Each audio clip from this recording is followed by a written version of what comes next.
Sir Shiblu Cox's Bazar থেকে নিয়ে আসা হচ্ছে। খুব ভালো হলো হাসান, এই কেসটার মনে হয় শেষের দিকে চলে যাচ্ছি। আজ বুলেটের কথা খুব মনে হচ্ছে। আমার জায়গায় আগে যে এসআই আসিল উনি বুলেট না স্যার? হয় এই কেসে শুরু থেকে বুলেট আমার সাথে ছিল, কিন্তু শেষটা দেখে পেল না। গত সপ্তাহে চট্টগ্রাম রেঞ্জে বদলি হয়ে গেছে। কি করবেন স্যার, পুলিশের চাকরি ইনকাই, এক জায়গায় বেশি দিন থাকা যায় না। সেটাই, এই কেসের করা সবই তো জানো, তোমার কি মনে হচ্ছে? আমার যেটা মনে হচ্ছে স্যার, মজাহার যে স্টেটমেন্ট দিছে তাতে করে শিবলি কভারবি আসল খুনি কেটে। হাসান, এই খুনটা যাই করছে তার পেছনে গরম ডিম না ঢুকুন পর্যন্ত আমি শান্তি পাবো না।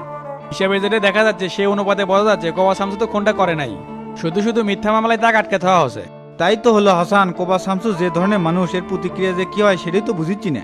আমরা আইনের মানুষ, অভিযোগ পাচ্ছি ধরে নিয়েছি, সেটা কি শামসু বুঝবি লয়? সেটা বুঝলেই হয়। এমপি হাবিব খুব চাপ দিচ্ছে খুনিক শনাক্ত করার জন্য। স্যার কোবা শামসু কি এমন লোক যে উপর থেকে আমাদের উপর এত চাপ আসতেছে? সে এক কঠিন ইতিহাস হাসান। শামসু সাভারে থাকাকালীন তার ভয়ে পুলিশ গুন্ডে এক ঘাটে জল খাসে। হাই কমিশন শামসু খুব মূল্যায়ন করে। সরকারি দলের সকল সিন্ডিকেট শামসুর হাতে হ্যান্ডেল হচ্ছিল। সেই লোক হঠাৎ করেই গ্রামে চলে আসে। এখন শুনেছি এলাকার বলে চেয়ারম্যান ইলেকশন করবি। কি করতেন স্যার, ওর মতো লোক চাইলেই তো এমপি মন্ত্রী হওয়ার পারল হয়নি, তার আবার অজপাড়া গায়ে আসে চেয়ারম্যান হওয়ার শখ হলো কৃষক। ওই যে করলাম, মাল্লা খুব রহস্যময়, কখন কি করে বোঝা বড় মুশকিল। আমি এই লোকের সম্পর্কে যতই শুনেছি ততই অবাক হচ্ছি। অবাক হওয়ারই কথা, দেশের শিল্পীরা তাগলে থিম সং বাইর করছিল, জানো সেটা? হ্যাঁ স্যার শুনছিলাম, গানটা সেই ভাইরাল হয়েছিল। গানটা পাও নাকি? দুই এক লাইন কও দেখি। স্যার থানার মধ্যে গান কমু? আর এই থানার ওসি তোমার গান কভার করছে, কও। কোবা শামসু কোবা, হেই কোবা শামসু কোবা, এ শামসু আমার ফুবা, আমারে কইছে কোবা, সো কোবা, সো কোবা কোবা কোবা, এই শামসু এখন সাবারে কোবাইতে কইছে আমারে, সো কোবা, সো কোবা, কোবা শামসু কোবা, এই কোবা শামসু কোবা।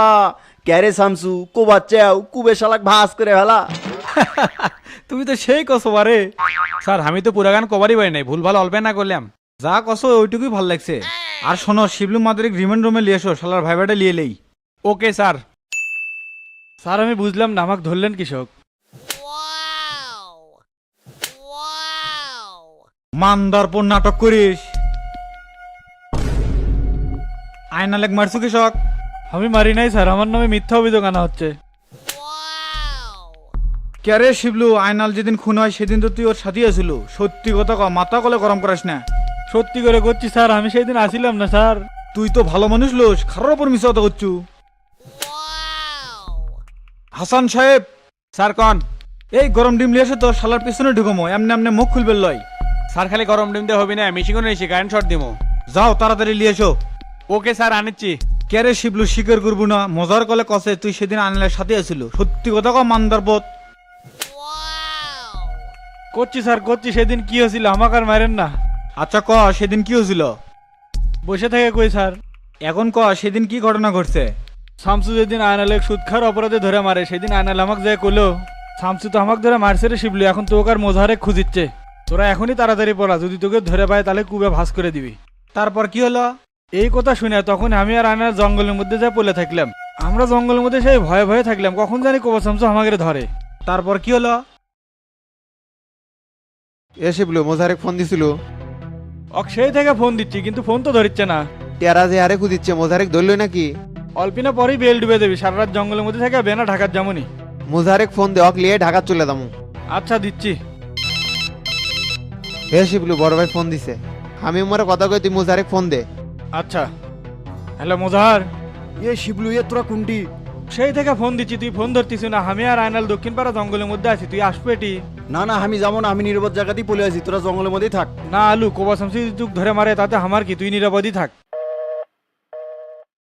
কি ব্যাপার, আয়নাল কি জয়নালের কাছ থেকে পোলানোর আগে শেষ বিদায় নিচ্ছে নাকি? এ কোকগা, এলাকার মধ্যে না শান্তি মতো সুদের ব্যবসা করতেছিলাম, শালার আয়নাল তোর কে মানুষের গরুলে আসা লিখবি?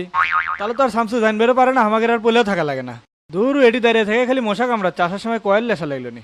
নিজের ভাই যদি এঙ্কা হয় তাহলে ক্যাঙ্কা লাগে কত? কে রে আয়নাল, কি আছে? আমি তো কিছুই বুঝতে পারলাম না। আপন বড় ভাই হয়ে ক্যাঙ্কা করে নিজের ছোট ভাইয়ের বইয়ের উপর নজর দেয়। তোকে আমি এটা অনেকদিন আগেই বুঝতে পারছি, তুই তো বুঝবারই যাস নাই যে তোর বউ জয়নালের প্রেমে হাবুডুবু খাচ্ছে। চুপ কর শিবলু, আমার বই কিভাবে কলঙ্ক দিব না, ও নির্দোষ। ও নির্দোষ? আমি এলে নিজের চোখে দেখছি বে, থাক, আমি আর কবার চাই না। কি দেখছু? বাদ দিতে এলে, এমনি শামসুর ভয়ে পলে আছি, তার মধ্যে আবার এলে কোথাকে পরিবেশ নষ্ট করবে চাই না। শিবলু রে, আপন লোকেরাই যখন শত্রু তখন তুই আর কি কবু? কে রে জয়নাল, তুই কিংবা এটি? একটা কাম আছে। কে রে আইনাল, সাইডটান তো সবই শুনলাম, আমি কি তোর শত্রু? দেখ বড় ভাই, বেশি বাড়াবাড়ি করবো না। আমি আগে ভেতাল থেকে উঠে আগে, তারপর তুমি তোমার ভাগ করে বাড়ি ঘর আলাদা করে এলাম। তুই কি ভাগ করবি হে? আমি তোকে দুনিয়া থেকে নাই করে দেবো। দাঁড়া, মুজাহারে আগে ফোন দি, তুই খুব বাড়িয়া গেছু। মুজাহার রে, আমি খুব বিপদ আছি, তুই আমাক বাঁচা। ইয়া আয়না লিঙ্গা করে কান্দিচ্ছ কিসব, কি হয়েছে?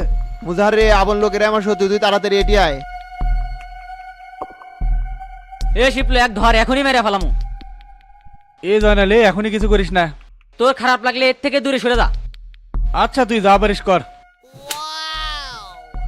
তো খুন করার জন্য একটা উপায় খুঁজেছিলাম, আর কোপা শামসু সেই সুযোগটা করে দিছে। তোকে এখন খুন করে সব জমি তোমার মালিক আমিও। তোর এত বড় সাহস, তুই হামাক খুন করবো? তোরা ভাই ভাই যা পারিস কর, এর মধ্যে আমি নাই। আল্লাহ রে, আমাক মেরে ফেলালো। ভাই রে, শালা পাষণ্ড রে, জমির লোভে ভাই ভাই খুন করিচ্ছে। এ শিপলু, কাম একবারে খতম। কিরে জয়নাল, তুই আয়নালে কি করলু? একবারে জব দিছি, আজ থেকে আপদ বিদায় হলো। আজ থেকে সব জমি তোমার মালিক আমি। তাহলে এখন কি করবো? কে একবা শামসুর ঘাড়ে ফেলে দেবো। শালা তো গুন্ডাই, পুলিশও বিশ্বাস করবো। শালা তুই তো বহুত বড় ক্রিমিনাল রে, তোকে তো দেখে বোঝা যায় না। এই শোনেক, তোকে আগে 1 লাখ দিছি, আর এখন 50,000 দিচ্ছি। টাকাটা নিয়ে মুখটা বন্ধ করে এলাকা থেকে ফাটেক। আচ্ছা আচ্ছা। তারপরে ওই টেকালে আমি কক্সবাজার পলে গেলাম। সেদিনের পর থেকে স্যার আমি ঠিক মতো ঘুমাবার পারি নাই। কে করে আতঙ্কে আমার দিনগুলো কাটেছিল, আর আয়নালের মুখ খালি আমার চোখের সামনে ভাসিচ্ছিল। তারপর স্যার ডলফিন ফাঁড়ির পুলিশ আমাকে গ্রেপ্তার করে এটিলিয়ে আসে। এ হলো আয়নাল হত্যার ঘটনা স্যার, আমার কোনো দোষ ছিল না। তোর দোষ আছিল না, আয়নালেক মারার জন্য জয়নাল তোকে ব্যবহার করছে। টেকার লোভে পরে সেটা আমি বুঝতে পারি নাই স্যার। আর বহুদিন ধরে জয়নাল আয়নালেক মারার সুযোগ খুঁজতেছিল, সেই সুযোগটা শামসু করে দেয়। হাই রে, তোকে মারার প্ল্যান রে, এই খুনের রহস্য উদ্ঘাটন করবার দেয় আমাকে ঘুম আরাম হয়ে গেছিল। স্যার শালা কি মুখ খুললো? খুললো মানে খুনিকেরা সেটাও জেনে পেছি। জয়নালে কুটি বাজাবে এখন। স্যার আমাকে সোর্স ও চোখে চোখে রাখছে, ওই বাড়িতে আছে। যাও শিবলুক লগাবে থুয়ে শালা জয়নালেক ধরে নিয়ে এসো। Okay sir.